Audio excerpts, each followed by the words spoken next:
ನಮಸ್ಕಾರ ಎಲ್ಲರಿಗೂ. ನಾನಿವತ್ತು ನಿಮ್ಗೆ ಏನು ತೋರ್ಸೋಕ್ಕೆ ಬಂದಿದ್ದೀನಿ ಅಂತಂದರೆ ಟೊಮಟೊ ಹಣ್ಣಿನ ಚಟ್ನಿ, ಟೊಮಟೊ ಹಣ್ಣಿನ ತೊಕ್ಕು ಅಥವಾ ಟೊಮಟೊ ಹಣ್ಣಿಂದು ಗೊಜ್ಜು. ಒಂದೊಂದು ಕಡೆ ಒಂದೊಂದು ಥರ ಕರೀತಾರೆ. ರುಚಿ ಅಂತೂ ತುಂಬ ಅದ್ಭುತವಾಗಿರುತ್ತೆ. ಬಿಸಿ ಅನ್ನದ ಜೊತೆಗಂತೂ ಭಾಳ ಚೆನ್ನಾಗಿರುತ್ತೆ. ಚಪಾತಿ ಜೊತೆಗೂ ಕೂಡ ಚೆನ್ನಾಗಿರುತ್ತೆ. ರೊಟ್ಟಿಗಳ ಜೊತೆಗೂ ಕೂಡ ತಿನ್ಬೋದು. ಇದು ಒಂದು ಹಳ್ಳಿ ರೆಸಿಪಿ. ಹಳ್ಳಿಗಳಲ್ಲಿ ಜಾಸ್ತಿ ಮಾಡ್ತಾರೆ. ತುಂಬ ಅಂದರೆ ತುಂಬ ಚೆನ್ನಾಗಿರುತ್ತೆ. ನೀವು ಒಂದು ಸತಿ ಮಾಡಿ ನೋಡಿರಿ. ಇಡ್ಬೋದು, ಒಂದು ತಿಂಗಳ ತನಕ ಇಡ್ಬೋದು, ಏನೂ ಆಗಲ್ಲ. ಸ್ವಲ್ಪ ಎಣ್ಣೆ ಜಾಸ್ತಿ ಹಾಕಿ ಒಂದು ಗಾಜಿನ ಬಾಟ್ಲಿಗೆ ಹಾಕಿ ಇಟ್ಟರೆ ಒಂದು ತಿಂಗಳ ತನಕ ಇಡ್ಬೋದು, ಕೆಡಲ್ಲ. ಇದು ಎಷ್ಟು ಚೆನ್ನಾಗಿರುತ್ತೆ, ಭಾಳ ಚೆನ್ನಾಗಿರುತ್ತೆ. ನೀವೊಂದು ಸ್ವಲ್ಪ ಮಾಡ್ಕೊಂಡು ನೋಡಿರಿ. ನಿಮ್ಗೆ ಚೆನ್ನಾಗಾಯಿತು ಅಂತ ಅನಿಸಿದರೆ ಇನ್ನೂ ಜಾಸ್ತಿ ಇದರಲ್ಲಿ ಮಾಡ್ಕೋಬೋದು. ತುಂಬ ಅಂದರೆ ನಾನು ಅದೇ ಹೇಳ್ತಿದ್ದೀನಲ್ಲ, ನಿಮಗೆ ಪಕ್ಕ ಇಷ್ಟ ಆಗೇ ಆಗುತ್ತೆ ಅಂತೇಳಿ. ಇದನ್ನು ಹೆಂಗೆ ಮಾಡೋದು ಅಂತೇಳಿ ತೋರಿಸ್ತೀನಿ. ಬರೀ ನಮ್ಮ ಅಡುಗೆ ಮನೆಗೆ ಹೋಗೋಣ. ಇವತ್ತು ಈ ಟೊಮೆಟೊ ಚಟ್ನಿ ಅಥವಾ ಟೊಮೆಟೊ ತೊಕ್ಕು, ಟೊಮೆಟೊ ತೊಕ್ಕು, ಟೊಮೆಟೊ ಗೊಜ್ಜು ಏನಂತ ಕರೀತಾರೆ ನೋಡಿರಿ. ಕೆಲವು ಒಂದೊಂದು ಥರ ಕರೀತಾರೆ. ಅದನ್ನು ಮಾಡೋಕ್ಕೆ ನಾನಿಲ್ಲಿ ಒಂದು 2, 4, 6 ಒಂದು 6 ಟೊಮೆಟೊ ಹಣ್ಣು ತಗೊಂಡಿದ್ದೀನಿ. ನಿಮ್ಗೆ ನೋಡಿದರೆ ಒಂದು ಕಣ್ಣೆಳ್ತೆ ಗೊತ್ತಾಗುತ್ತಲ್ಲ ಸೈಜ್ ಎಷ್ಟಿದ್ದಾವೆ ಅಂತೇಳಿ. ಇವನೊಂದು 6 ಟೊಮೆಟೊ ಹಣ್ಣು ತಗೊಂಡಿದ್ದೀನಿ. ಇದನ್ನು ಚೆನ್ನಾಗಿ ತೊಳೆದು ಒಂದು ಒಣ ಬಟ್ಟೆನಲ್ಲಿ ಒರೆಸಿ ಇಡಬೇಕು. ನೀರಿನಂಶ ಎಲ್ಲ ಹೋಗ್ಬೇಕು. ಅದು ನೀರಿನಂಶ ಇರಬಾರ್ದು. ಯಾಕಂದರೆ ನೀವೊಂದು ಇಡ್ತೀರ ಒಂದು ತಿಂಗಳ ತನಕ ಅಂದರೆ ನೀರಿನಂಶ ಇರಬಾರ್ದು. ಇಲ್ಲ ನಾವೊಂದು ವಾರಕ್ಕೆ ಖಾಲಿ ಮಾಡ್ತೀವಿ ಅಂದರೆ ಅಷ್ಟೊಂದೇನು ಕಾಳಜಿ ವಹಿಸೋದೇನು ಬೇಕಾಗೋದಿಲ್ಲ. ಒಂಚೂರು ಹಂಗೆ ಬಟ್ಟೆಗೆ ಒರೆಸಿ ಬೇಯಕ್ಕೆ ಹಾಕಿದ್ರೆ ನಡೆಯುತ್ತೆ. ನೋಡಿರಿ, ಇಲ್ಲಿ ಅದನ್ನ ಹೆಚ್ಚ ತಟ್ಟೆ ಆಗಿರ್ಬೋದು, ಚಾಕಾಗಿರ್ಬೋದು, ಈ ಟೊಮೆಟೊ ಹಣ್ಣುಗಳಾಗಿರ್ಬೋದು ಚೆನ್ನಾಗಿ ತೊಳೆದ್ಬಿಟ್ಟು ಸ್ವಲ್ಪನೂ ನೀರಿಲ್ದಂಗೆ ಒಂದು ಕಾಟನ್ ಬಟ್ಟೆನಲ್ಲಿ ಒರೆಸಿ ಇಟ್ಟಿರೋದು. ನೀರಿನಂಶ ಇದ್ರೆ ಏನಾಗುತ್ತಪ್ಪ ಅಂದರೆ ಗಾಢ ಕೆಡುತ್ತೆ, ತಿಂಗಳಿಗಟ್ಟಲೆ ಇಡೋಕ್ಕೆ ಬರೋಲ್ಲ. ಹಂಗಾಗಿ ಒಂಚೂರು ಜಾಸ್ತಿ ಕಾಳಜಿ ವಹಿಸ್ಬೇಕು. ನೀವು ತಿಂಗಳಾನುಗಟ್ಟಲೆ ಇಟ್ಕೊಂಡು ತಿಂತೀರಾ ಅಂತಂದರೆ, ಇಲ್ಲ ಒಂದು ವಾರಕ್ಕೆ 2-3 ದಿನಕ್ಕೆ ಖಾಲಿ ಮಾಡ್ಕೊತೀವಿ ಅಂದರೆ ಅಷ್ಟೊಂದೇನು ಕಾಳಜಿ ವಹಿಸೋದು ಬೇಕಾಗಲ್ಲ. ಹಾಗೆ ಮಾಮೂಲಿ ಒಂಚೂರು ತೊಳೆದ್ಬಿಟ್ಟು ಒಂದು ಒಣ ಬಟ್ಟೆಗೆ ಒರೆಸಿ ಮಾಡಿದರೆ ಸರಿ ಹೋಗುತ್ತೆ. ಇವಾಗ ಸ್ಟವ್ ಹಚ್ಚಿರಿ. ಒಂದು ದಪ್ಪ ತಳ ಇರೋ ಪಾತ್ರೆ ಇಲ್ಲ ಅಂತಂದರೆ ಬಾಣಲೆನೇ ಒಲೆ ಮೇಲೆ ಇಡ್ರಿ. ಇಟ್ಟು ಸ್ವಲ್ಪ ಎಣ್ಣೆ ಹಾಕ್ಬೇಕು. ಒಂಚೂರು ನೀರಿನಂಶ ಎಲ್ಲ ಆವೇ ಆಗಲಿರ್ರಿ. ಹಾಗೆ ನೋಡಿರಿ, ಈ ಥರ ಇರುತ್ತಲ್ಲ, ಈ ಭಾಗ ಹಿಂಗೆ ತೆಗೆದುಬಿಡ್ರಿ. ಇದು ಬೇಡ, ಇದಿದ್ದರೆ ಅಷ್ಟು ಸರಿ ಅನಿಸಲ್ಲ. ತೆಗೆದುಬಿಟ್ಟು ಹಿಂಗೆ ಒಂದು 7-8 ಹೆಚ್ಚಿಬಿಟ್ಟು ಹಿಂಗೆ ಅಡ್ಡ ಸತಿ ಹೆಚ್ಚಿ ಹಾಕಿ ನಡಿಯನ್ರಿ. ಇವಾಗ ಇದಕ್ಕೆ ಒಂದು ಸ್ವಲ್ಪ ಎಣ್ಣೆ ಹಾಕ್ರಿ. ಯಾಕಂದರೆ ಟೊಮೆಟೊ ಹಣ್ಣಿನ ಬೀಜಗಳು ಇರ್ತಾವಲ್ಲ, ಅವು ಒತ್ತುತ್ತವೆ ಅಂತೇಳಿ. ಅದಕ್ಕೆ ಒಂದು ಸ್ವಲ್ಪ ಎಣ್ಣೆ ಹಾಕ್ರಿ.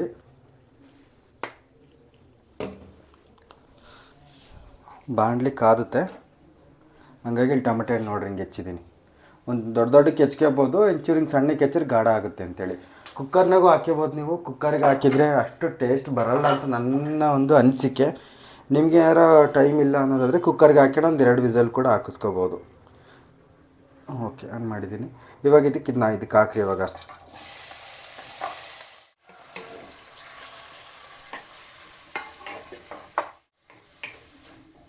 ಇವಾಗ ಇದು ಚೆನ್ನಾಗಿ ಬೇಯಬೇಕು ಇದರಲ್ಲೇ.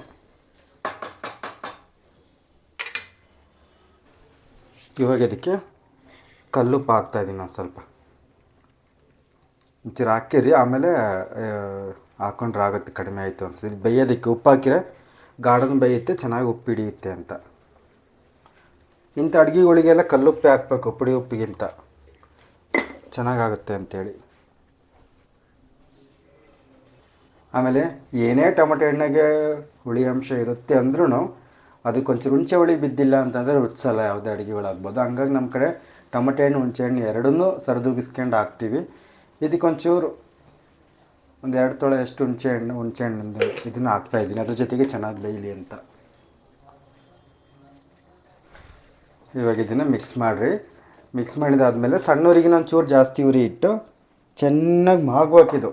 ಮಾಗಿ ಮಸ್ದಿರ್ತೀವಲ್ಲ, ಹಂಗಾಗುತ್ತೆ. ಚೆನ್ನಾಗಿ ಕುದ್ದು ಅಲ್ಲಿವರೆಗೂ ಇದನ್ನು ಚೆನ್ನಾಗಿ ಬೇಯಿಸ್ಬೇಕು. ಇದರಲ್ಲೇ ಒಂದು ಪ್ಲೇಟ್ ಮುಚ್ಚಿಬಿಡ್ರಿ. ಹಂಗೆ 2 ಮುರ್ಕಿ ತೆಗೆದು ಗುರಾಡ್ತಿರ್ಬೇಕು, ಯಾಕಂದರೆ ಮತ್ತೆ ತಳ ಹಿಡಿದ್ರೆ ಕಷ್ಟ ಆಗುತ್ತೆ. ಇವಾಗ ಇದಕ್ಕೆ ಪುಡಿ ರೆಡಿ ಮಾಡ್ಕೋಬೇಕು. ಅದನ್ನು ಹೆಂಗೆ ಅಂತ ತೋರಿಸ್ತೀನಿ ಬರ್ರಿ. ಇವಾಗ ಇದನ್ನು ಈ ಕಡೆಗೆ ನಾನು ಇಡ್ತೀನಿ, ಯಾಕಂದರೆ ಉರಿಬೇಕಲ್ಲ ಅವನ್ನ.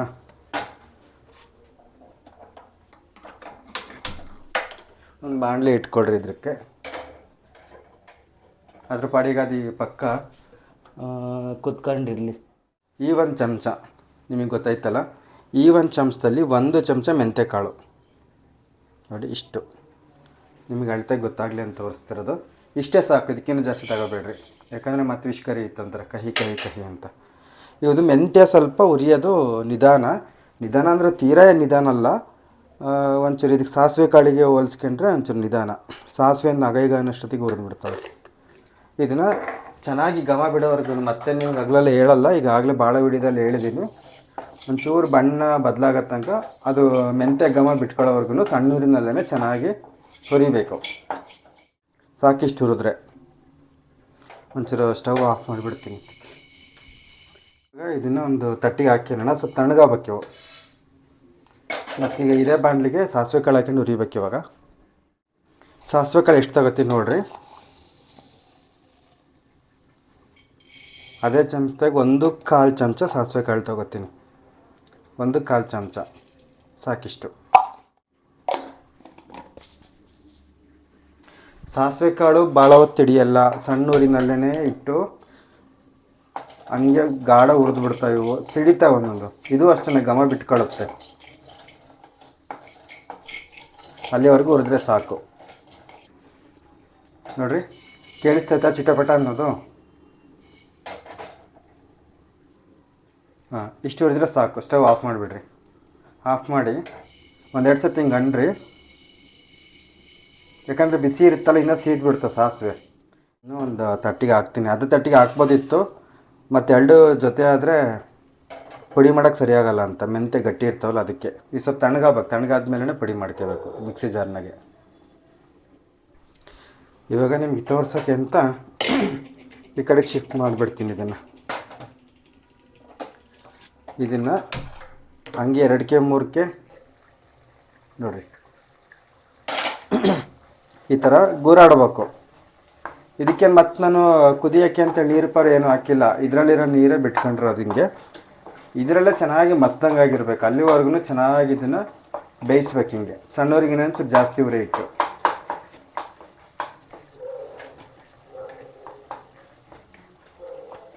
ಇಲ್ಲಿ ಹಿಂಗೇನೆ ದೊಡ್ಡದೆಲ್ಲ ಚೆನ್ನಾಗಿ ಇದಾಗತ್ತಂಗೆ ಹಿಂಗೆ ಇದು ಮಾಡ್ಬೇಕು, ಕುಟ್ತಿರ್ಬೇಕು.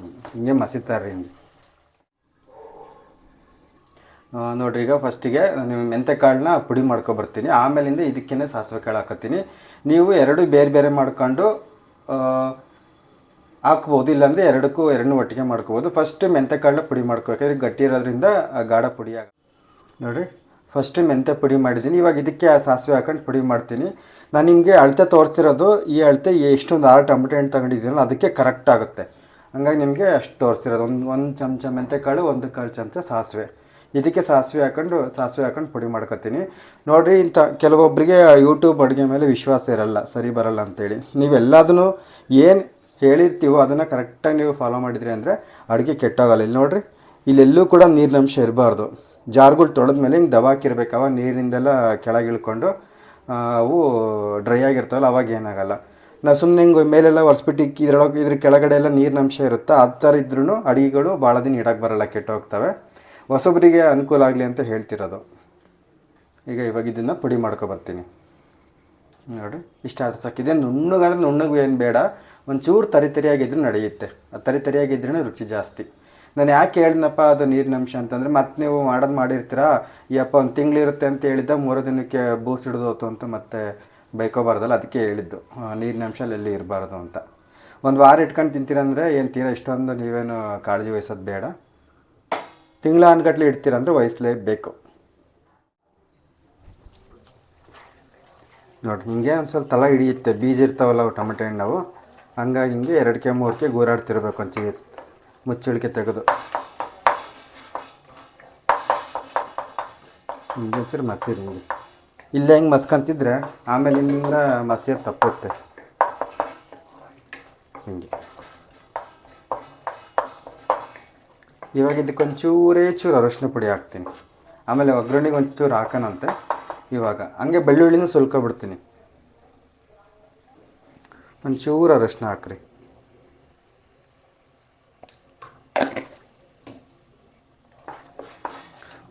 ನೋಡಿರಿ ಉಪ್ಪು ಹಾಕ್ಬೇಕಾದ್ರೆ ಉಪ್ಪಿನ ಗಮನ ನೀವು ಕರೆಕ್ಟಾಗಿ ತಿಳ್ಕೊಬೇಕು.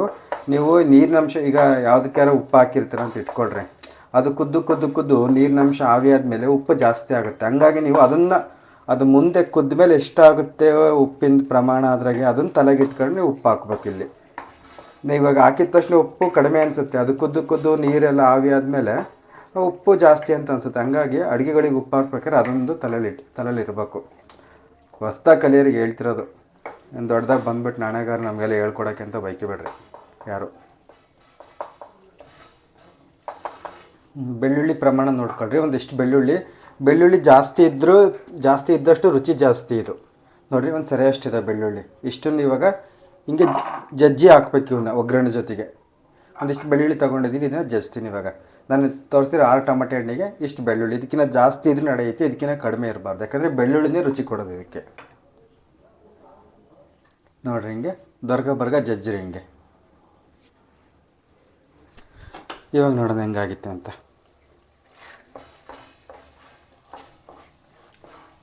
ನೋಡಿರಿ ಎಷ್ಟು ಚೆನ್ನಾಗಿ ಹೆಂಗೆ ಮಾಗಿತ್ತು ನೋಡಿ.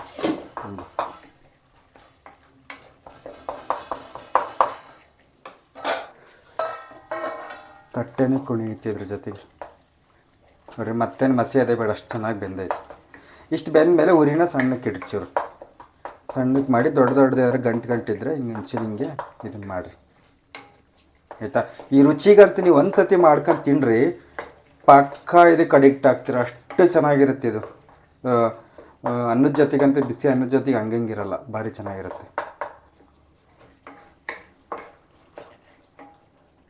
ಇವಾಗ ಮತ್ತೆ ಇದನ್ನು ಈ ಕಡೆ ಒಲೆ ಮೇಲೆ ಇಡ್ತೀನಿ.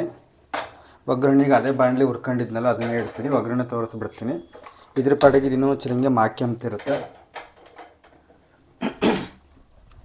ಬಾಣಲಿ ಇಟ್ಟು ಎಣ್ಣೆ ಹಾಕ್ರಿ. ಎಣ್ಣೆ ಇದಕ್ಕೊಂಚೂರು ಜಾಸ್ತಿ ಬೇಕಾಗುತ್ತೆ, ಯಾಕಂದರೆ ಒಂದು ವಾರ ಇಟ್ಕೊತೀನಿ ನಾನು. ಹಂಗಾಗಿ ಭಾಳ ಅಂದರೆ ತೀರಾ ಭಾಳ ಅಲ್ಲ, ಒಂದಿಷ್ಟು ಇರಲಿ. ಇವಾಗ ಇದಕ್ಕೆ ಒಂದು ಚಮಚ ಸಾಸಿವೆ ಹಾಕ್ರಿ. ಸಾಸಿವೆ ಸಿಡಿದ್ಮೇಲೆ ಸ್ವಲ್ಪ ಜೀರಿಗೆ ಹಾಕ್ಬೇಕು. ಇದಕ್ಕೆ ಕಡಲೆಬೇಳೆನೂ ಹಾಕ್ತಾರೆ ಕೆಲವರು, ಆಮೇಲೆ ಶೇಂಗಾ ಬೀಜನೂ ಹಾಕ್ತಾರೆ. ನನಗೆ ಕಡಲೆಬೇಳೆನೂ ಇಷ್ಟ ಆಗಲ್ಲ, ಶೇಂಗಾ ಬೀಜನೂ ಇಷ್ಟ ಆಗಲ್ಲ, ಹಂಗಾಗಿ ಅವೆರಡೂ ಹಾಕ್ತಿಲ್ಲ. ಸಿಂಪಲಾಗಿ ಒಗ್ಗರಣೆ ಹಾಕಿ ನಡಿ ಅಂತೀನಿ. ಸಾಸಿವೆ ಒಂಚೂರು ಸಿಡಿದಂಗೆ ಅಲ್ಲಿ ಜೀರಿಗೆ ಹಾಕಿ, ಬೆಳ್ಳುಳ್ಳಿ ಹಾಕಿ, ಕರಿಬೇವು ಹಾಕಿದರೆ ಒಗ್ಗರಣೆ ಶಿಸ್ತಾಗಿ ಮುಗೀತು ಅಂತಲೇ ಅರ್ಥ. ಸಾಸಿವೆ ಮಾತಾಡೋಕೆ ಹತ್ಕೊಂಡು ಇದ್ರ ಪಡೆಗೆ ಇದು ಟೊಮೆಟೊ ಹಣ್ಣು ಇದು ಪಕ್ಕದ ಒಲೆಯಾಗೆ ಬೇಯ್ತೈತೆ ಹಂಗೆ ಸಣ್ಣೂರಿನಲ್ಲೇ, ಅದನ್ನೇನು ಆಫ್ ಮಾಡಿಲ್ಲ. ಆಮೇಲೆ ಈಗ ಒಂದು ಸ್ವಲ್ಪ ಜೀರಿಗೆ ಹಾಕ್ರಿ ಇದಕ್ಕೆ. ಅದ್ರ ಜೊತೆ ಹಿಂಗೇನೆ ಉರಿ ಸಣ್ಣಕ್ಕೆ ಇಟ್ಟಿದ್ದೀನಿ. ಬೆಳ್ಳುಳ್ಳಿ ಹಾಕ್ತೀನಿ ಇವಾಗ ಇದಕ್ಕೆ, ಆಯಿತಾ. ಇವಾಗ ಕರಿಬೇವು ಹಾಕಬೇಕು. ಕರಿಬೇವು ಅಷ್ಟೇ, ಅದನ್ನು ತೊಳೆದು ಒಂದು ಒಣ ಬಟ್ಟೆಗೆ ಒರೆಸಿಟ್ಕೊಂಡಿರಿ. ಒರೆಸಿಟ್ಕೊಂಡು ಆಮೇಲೆ ಹಾಕ್ಬಿಟ್ಟು ಹುಷಾರು. ಬೇಕಾರೊಂದು ಕರಿಬೇವು ಹಾಕಿ ಪ್ಲೇಟ್ ಮುಚ್ಚಿಬಿಡ್ರಿ, ಯಾಕಂದರೆ ಮುಖಕ್ಕೆ ಸಿಡಿಯುತ್ತೆ.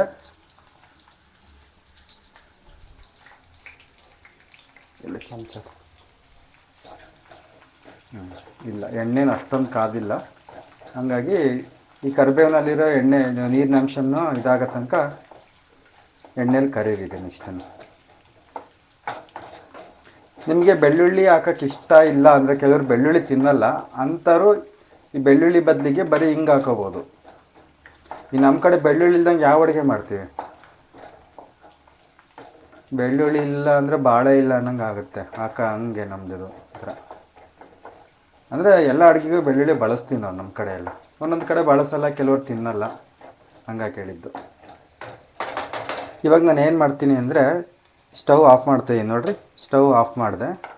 ಸ್ಟವ್ ಆಫ್ ಮಾಡಿ ಖಾರಕ್ಕೆ ಎಷ್ಟು ಬೇಕೋ ಅಷ್ಟು ಖಾರದ ಪುಡಿ, ಆಯಿತಾ. ನಿಮ್ಮ ಇಷ್ಟ, ಖಾರ ಜಾಸ್ತಿ ಬೇಕಾ ಕಡಿಮೆ ಬೇಕಾ ನೋಡ್ಕೊಳ್ರಿ. ನಾನು ಹೇಳೋದು ಖಾರ ಇದು ಕಡಿಮೆ ಮೀಡಿಯಮ್ ಐತೆ. ಒಂದು ಚಮಚ ಖಾರದ ಪುಡಿ ಹಾಕಿದೆ. ಎಣ್ಣೆ ಕಾದಿರೋದು ಸ್ವಲ್ಪ ತಣ್ಣಗಾಗಬೇಕು, ಆಮೇಲೆ ಅರಿಶಿನ ಹಾಕ್ಬೇಕು. ಇದಕ್ಕೆ ಸ್ವಲ್ಪ ಜಾಸ್ತಿ ಸುಡ್ದಂಕಲ್ಲಿ ಹಾಕಿದ್ರೆ ಏನಾಗುತ್ತಪ್ಪ ಅಂದರೆ ಕರ್ರಗಾಗುತ್ತೆ, ಸಿಹಿತ್ತದೊಂಥರ. ಅದಕ್ಕೆ ಇದಕ್ಕೊಂಚೂರು ಅರಿಶಿನ ಹಾಕ್ರಿ. ನಿಮಗೆ ಹಿಂಗು ಬೇಕು ಅಂತಂದರೆ ಈ ಬೆಳ್ಳುಳ್ಳಿ ಜೊತೆಗೆ ಇನ್ನೂ ಸ್ವಲ್ಪ ಹಿಂಗನ್ನು ಹಾಕೋಬೋದು ಇದಕ್ಕೆ. ನೋಡಿರಿ ಒಂದಿಷ್ಟು ಹಿಂಗೆ ಹಾಕ್ತಾಯಿದ್ದೀನಿ. ಇದ್ರೆ ಹಾಕ್ರಿ, ಇಲ್ಲಿದ್ರೆ ಪರವಾಗಿಲ್ಲ. ಇಲ್ಲ ಅಂತಂದ್ರೇನು ಪರವಾಗಿಲ್ಲ. ಮಿಕ್ಸ್ ಮಾಡಿರಿ ಅದಕ್ಕೆ ಒಂದು.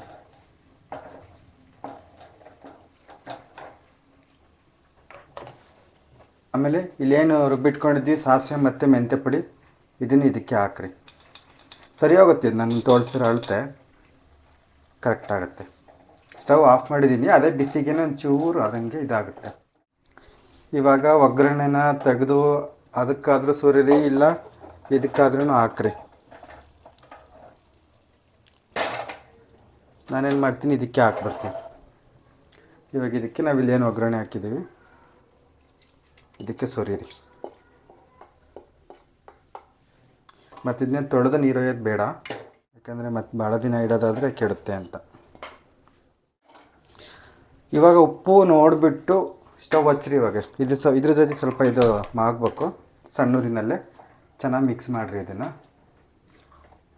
ಉಪ್ಪು ಯಾರು ಕಡಿಮೆ ಇತ್ತು ಅಂದರೆ ಈ ಟೈಮ್ದಾಗ ಒಂಚೂರು ಪುಡಿ ಉಪ್ಪು ಉದ್ರಿಸ್ಕೊಳ್ರಿ. ಇವಾಗ ಕಲ್ಲುಪ್ಪು ಹಾಕ್ಬೇಡ್ರಿ, ಯಾಕಂದರೆ ಕರಗಲ್ಲ.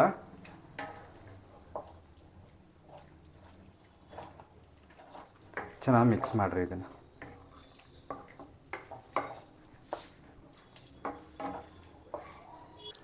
ಹಾಗೆ ಒಂಚೂರು ಬೆಲ್ಲ ಹಾಕಿ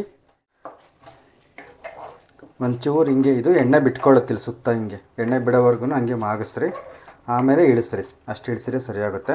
ಕೆಲವರಿಗೆ ವೀಡಿಯೋ ಭಾಳ ದೊಡ್ಡದಾಯಿತು ಅಂತ ಅಂತಾರೆ. ಅದು ಉದ್ದೇಶ ಏನಪ್ಪ ಅಂತಂದರೆ ಇಲ್ಲೆಲ್ಲ ಡೀಟೇಲಾಗಿ A to Z ಎಲ್ಲ ಹೇಳೋಣ ಅಂತ ಹೇಳೋದಕ್ಕೆ ಚೂರು ದೊಡ್ಡದಾಗುತ್ತೆ ಅಷ್ಟೇ. ನಿಮಗೆ ಸಣ್ಣ ವೀಡಿಯೋಸ್ಗಳು ಬೇಕು ಅಂದರೆ ಇವನ್ನೇ ನಾನು ಇನ್ಸ್ಟಾಗ್ರಾಮಲ್ಲಿ ಸಣ್ಣದು ಮಾಡಿ ಬರೀ 90 ಸೆಕೆಂಡ್ ಮಾಡಿ ಅಲ್ಲಿ ಅಪ್ಲೋಡ್ ಮಾಡಿರ್ತೀನಿ. ಅಲ್ಲಿ ಕೂಡ ನೋಡ್ಬೋದು. ಇಲ್ಲಿ ಇಷ್ಟೊತ್ತು ನಾವು ನಿನ್ನ ವೀಡಿಯೋ ನೋಡೋ ಅಷ್ಟೊತ್ತಿಗಾಲೇ 3 VCP ಕ್ಯಾಸೆಟ್ ನೋಡ್ದಂಗಾಗಿರುತ್ತೆ ಅಂತ ಅಂಥವ್ರಿಗೆ ನಾನು ಹೇಳ್ತಾ ಇರೋದು. ಇದು ಇವತ್ತೇ ತಿನ್ನೋಕ್ಕಿಂತ ಒಂದು 2 ದಿನ ಬಿಟ್ಟು ತಿನ್ನಬೇಕು. ಅದು ಎಲ್ಲ ಚೆನ್ನಾಗಿ ಹೊಂದಿಕೆ ಆಗಿರುತ್ತಾ.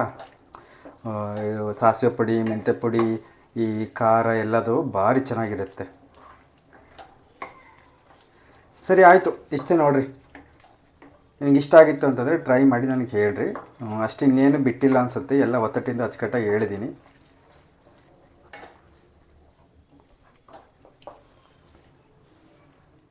ಇದು ನನಗೆ ಒಂಚೂರು ಹಿಂಗೆ ಮಾಗಿಸ್ತಾ ನಿಮ್ಗೊಂದು ಸುಮ್ಮನೆ ಒಂದು ಹೇಳ್ತೀನಿ. ಹಳೇದು ನಮ್ಮ ಬಾಲ್ಯ ದಿನಗಳಲ್ಲೆಲ್ಲ ಹೆಂಗಿತ್ತು ಅಂತ ಒಂದು ಘಟನೆ. ಏನಪ್ಪ ಅಂತಂದರೆ, ಈಗ ನಮಗೆಲ್ಲರಿಗೂ ಒಬ್ಬರು ಫೇವ್ರೇಟ್ ಅಜ್ಜಿ ಇದ್ದೇ ಇರ್ತಾರಲ್ಲ, ಅಜ್ಜಿಗಳು. ಅದರಲ್ಲೂ ಅಮ್ಮರಮ್ಮ ಅಂತಂದರೆ ಎಲ್ಲರಿಗೂ ಭಾಳ ಇಷ್ಟ. ಅಪ್ಪರಮ್ಮಗಳು ಇಷ್ಟ ಆಗ್ತಾರೆ. ಕೆಲವರು ಅಪ್ಪರಮ್ಮಗಳು ಹೆಂಗಪ್ಪ ಅಂತಂದರೆ ಅವರು ಅಷ್ಟು ಇಷ್ಟಪಡ್ತಿರಲ್ಲ ನಮ್ಮನ್ನು. ಜಾಸ್ತಿ ಇಷ್ಟಪಡೋದನ್ನ ಅಮ್ಮರಮ್ಮರೇ ನಮ್ಮನ್ನು ಜಾಸ್ತಿ ಇಷ್ಟಪಡ್ತಾರೆ. ಯಾರೋ ಅದೃಷ್ಟವಂತರಿಗೆ ಅಪ್ಪರಮ್ಮರು ಕೂಡ ಭಾಳ ಅದು ಆಸೆ ಮಾಡೋರು ಸಿಕ್ಕಿರ್ತಾರೆ. ಅವಾಗ ಏನಪ್ಪ ಅಂತಂದರೆ ಅವಕ್ಕೆ ಪಾಪ ಎಲಡಿಕೆ ಹಾಕೊಳ್ಳೋ ಹುಚ್ಚು. ಅವಾಗೆಲ್ಲ ಎಲಡಿಕೆ ಒಂದು 8 ಎಲೆ ತಗೋಬೇಕು ಅಂದ್ರೂ ಇರ್ತಿರ್ಲಿಲ್ಲ ಪಾಪ. ಅವಾಗೆಲ್ಲ ಬತ್ತಲು ಎಲೆಗಳು ಹಾಕಿನಾರು, ಅಡಿಕೆ ಇರ್ತಿರ್ಲಿಲ್ಲ, ಎಂತೆಂಥದ್ದು ಗೋಟ್ ಅಡಿಕೆ ಎಲ್ಲ ಹಾಕಿನಾರು. ಆವಾಗ ಮನೆಯಲ್ಲಿ ಕೂಡ ಕಷ್ಟ ಇರ್ತಿತ್ತು. ಹಂಗಾಗಿ ಎಲಡಿಕೆ ಕೂಡ ತಗೊಳಕ್ಕಾಗ್ತಿರ್ಲಿಲ್ಲ ಅಂಥ ಪರಿಸ್ಥಿತಿ. ಇವಾಗ ನಾವು ಅವ್ರಿಗೆ ಎಷ್ಟಾದರೂ ಕೊಡಿಸ್ತೀವಲ್ಲ, ಎಲೆ ಅಡಿಕೆ ಆಗ್ಬೋದು, ಏನಾಗ್ಬೋದು, ಅವ್ರಿಗೆ ಬೇಕಾದ ಕೊಡ್ಸೋಣ ಅಂತ ನಮಗೆ ಮನಸ್ಸಿಗೆ ಬರುತ್ತೆ. ಆದರೆ ಕೊಡ್ಸೋಕೆ ಅವರೇ ಇಲ್ಲ ಇವಾಗ. ಅಂದರೆ ಎಲ್ಲ ಇದ್ದಾಗ ಅವರಿಲ್ಲ, ಏನು ಇಲ್ದಾಗ ಇದ್ದರು.